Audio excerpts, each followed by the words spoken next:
ستار على الماي. هدفنا الحرية ورح ناخدها بالغصب، نحط لك راسك فوق جنبك وخليك عباية طالب الحرية بس حطي بوجه الدبابة. كتبر من ختيار كبير اعتبروها إهانة، انك تسلب لي حريتي هذا شي مستحيل. بدك تعرف نحن مين؟ اسأل عنا إسرائيل. بستغنى عن روحي ودمي لو روحي بعرف حقي ورئيسك آخر سلطة هو الدليل. أخذوها الشباب تحت التعذيب والإهانة، ناوي لول لك حياتك وخليها بلون الدم. لما تفوت أمك أختك يمكن إنك تفهم مبسوط بحالك إنه اسمك شبيح. أقسم لك بذات الله من وجعك راح تصير. خليك الله مبسوط بس قرب وقت التنفيذ. لما شاشح لك نظامك نحسك هرب توصيل. أنا أبو حمزة والأجل زينب الحسني وهالوش طالب عدم الأسد ما هالشاويش ومخلوق.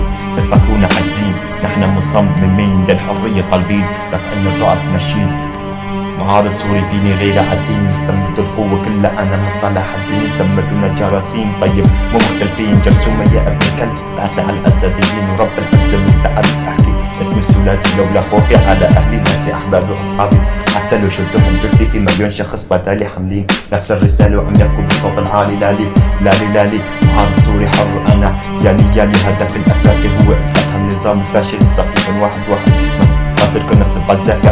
عشيت ملوك بتموت وموتة أندال. لو فيكن واحد شريف هذا من المحال يا حقا من عرب أصحوا خلوا هذا في البال. ضمنكن يلي فيكن ما بيفرق عن التمثال. نقطة انتهى الجدال. أنا أبو حمزة والأجل زينب الحسني وهالمش طالب إعدام الأسد ما هالشاويش ومخلوق.